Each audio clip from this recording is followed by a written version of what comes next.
Yeah, what's good, Joe? It's your man Bigga P, and here to share my thoughts on the fight cards from yesterday. Um, yeah, yesterday after about a couple of weeks, boxing was back on TV, and unfortunately, one of the things that I really hate is when both HBO and Showtime both air their cards at literally at the same day at the same time too. Um, yeah, I was finding it annoying because at that particular point, it's either I have to set up my set up my tablet and log into my Files app and just actually make sure to either watch the fight on there and then watch the fight on my TV.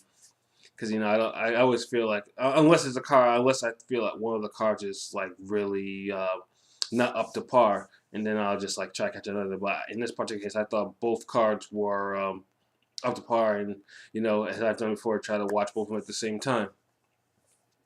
I'll start with the Showtime card. The first one, well, which is Mike Garcia versus Dejan was it Zalich? I always Zalich Kenin. I always butcher that last name, man. I tried not to, but it's just like I have to use. I've heard it. I'll hear it a couple times, and I'll eventually I'll get the actual pronunciation of that, the right pronunciation of that name. Um, I thought it was that. Now the reason why I thought that fight would actually be more competitive than I thought than it would be. Simply because, like I said, Mikey's only had one fight in about the last 3 years, and Dejan has been actually been pretty good competition. He's been and he's a high pressure fighter with enough power in his hands. So I'm thinking to myself, this is and then you have Mike Garcia at 135, and you're thinking, okay, that's enough for a reasonable doubt that you think Mikey might have a problem. There was no problem as I saw. I mean, and Mikey was first boxing his head off, and then the knockout came with first it was an uppercut that set it up that day on going into the ropes, and then Mikey just loaded up on an absolutely brutal right hand that knocked him out cold. Like, I mean, it's not even like cold as in like he was breathing. Like, at least unconscious where at least you could see him like his chest going up and down a little bit. I mean, it's cold as in like he was under those ropes, just like eyes closed, like out like a complete light, just pure sleep. And thank goodness, I mean, at least the way he landed like shoulder first instead of like on his head. Because I think if he had actually landed on his head, that it might have been a little bit worse than what it was before. Um, that was just frightening. I'm over here thinking, I was like, please revive him. Like this is like, because it looked bad. I mean, they had to like moving from underneath the ropes and everything.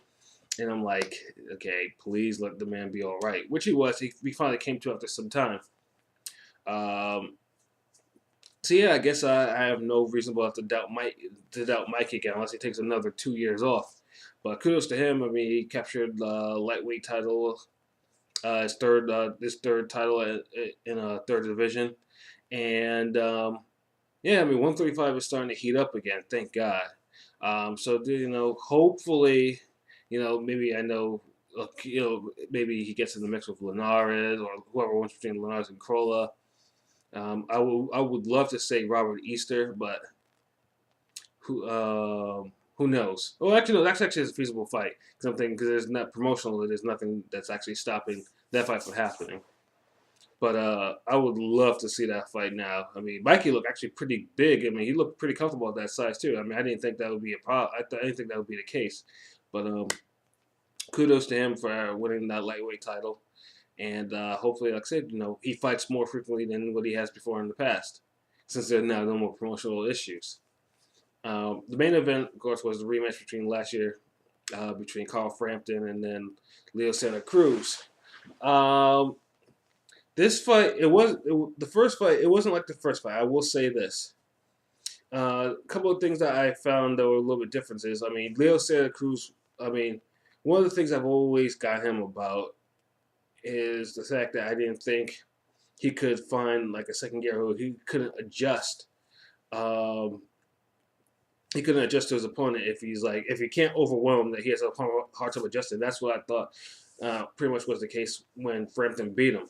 I mean, Frampton was just in the first one. Frampton was just countering him, countering his wild swings left and right, and that was pretty much the whole thing in this fight. In that fight, this fight was a little bit different. I think Santa Cruz actually found a very, it was a good plan. Like, I mean, he outworked them pretty much in spots, but he was a lot more defensively responsible and offensively responsible. There was none of that wild shit that was going on before. At least not all. It was not all the time. And I don't think, and Frampton, I don't think ever got into a rhythm because I think Frampton, because usually Frampton usually is pretty much of a slow side, but I don't think Frampton was able to get into a rhythm where he was actually able to. To actually draw. I mean, because I think he expected Leo Santa Cruz to actually just bring a lot of pressure on him, and he did. But Leo, used his jab more, went to the body more to slow him down by the later rounds. Personally, now the scores, I thought Santa Cruz won clearly. I mean, I thought at least it was a good 116-112. I mean, the scorecards were a little closer than I expected. The draw, though, is some bullshit. There was no draw in this fight. There was no way I could actually find giving Frampton 6 rounds in that fight. Not at all. But he took it in stride. I mean, and I know now they're talking about a trilogy. Not overly excited about the trilogy. I mean, the second fight. It was good. Don't get me wrong, but it wasn't the first fight. But I would love to see Santa Cruz at least try and mix it in with the other featherweights at least. I mean, hell, give Shelby a shot. I mean, Shelby unfortunately couldn't get on the card because his opponent, couldn't get licensed because of some medical conditions with his blood work. So I would rather see him try at least go, try to find another top featherweight before running that back. And I think they want to do it in Belfast or whatever.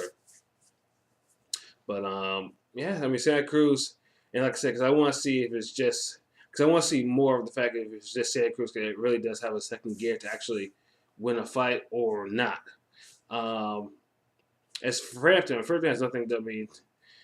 I know how it is in sometimes in Europe. I know that the Selby fight, what he wanted doesn't look as attractive, but I have a feeling too that fight will probably happen. Would probably happen regardless if he won or not. So guess we'll see.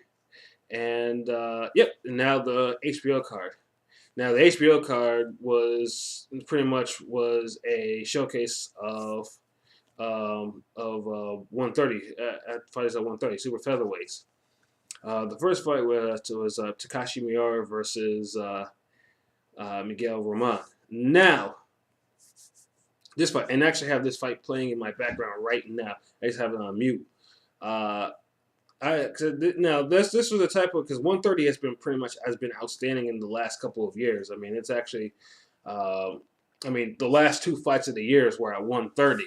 I mean, it's a division that just stays with action.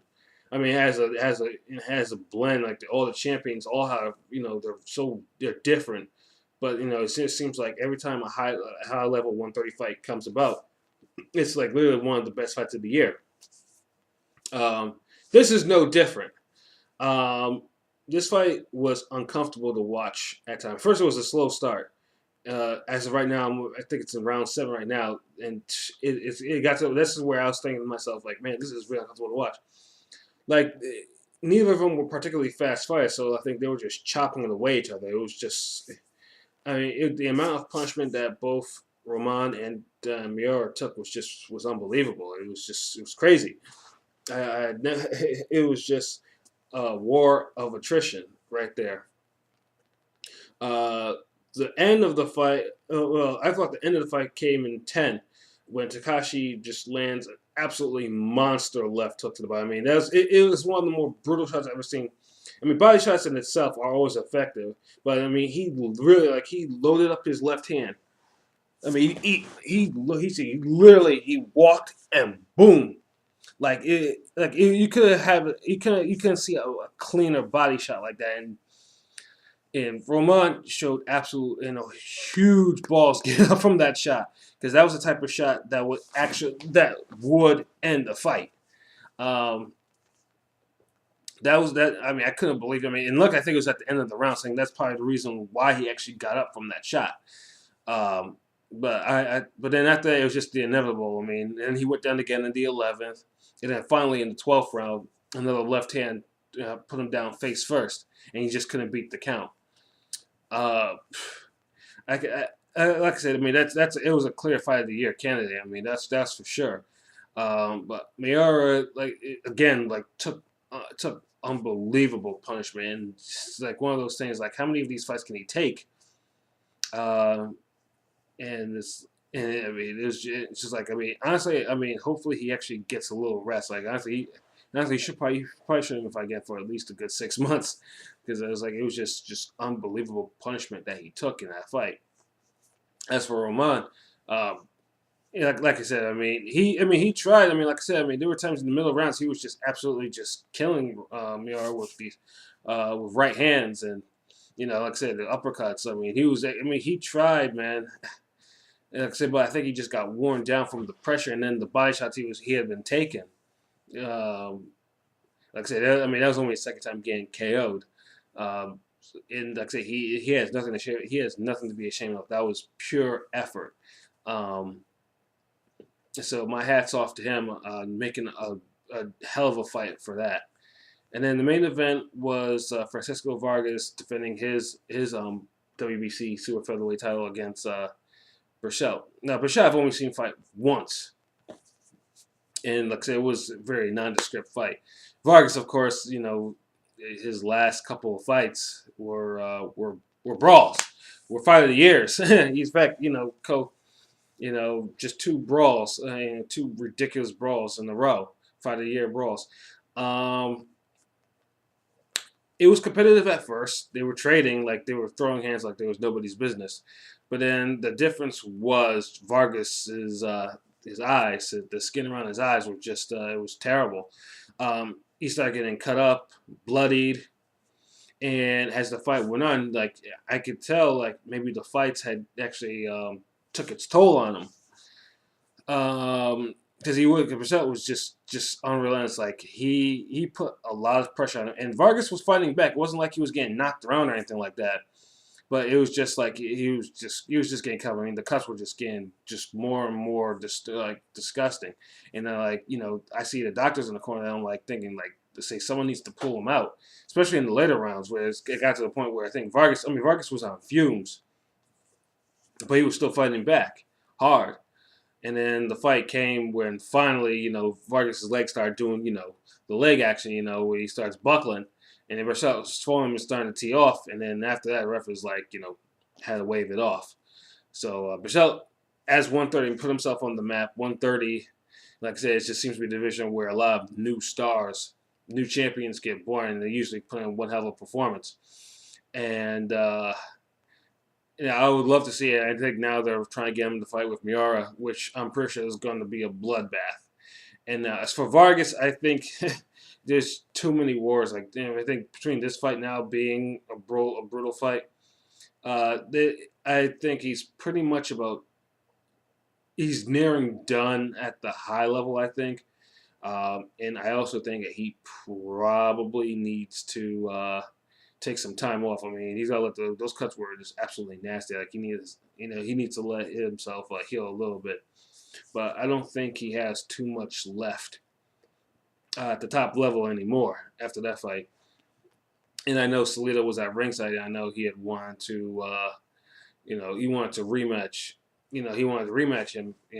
Try to get that win, but it doesn't. Yeah, Francisco Vargas is going to be going for a while, as he should be. But yeah, like I said, it was a hell of a fight, a hell of an effort for him. But it was like I said, just couldn't overcome those cuts. So yeah, so those are my thoughts on those cards from yesterday. It was a great night of boxing. A fight, like I said, there was a fight of the year candidate and a KO of the year candidate. Can't go wrong with that. So till next time, peace.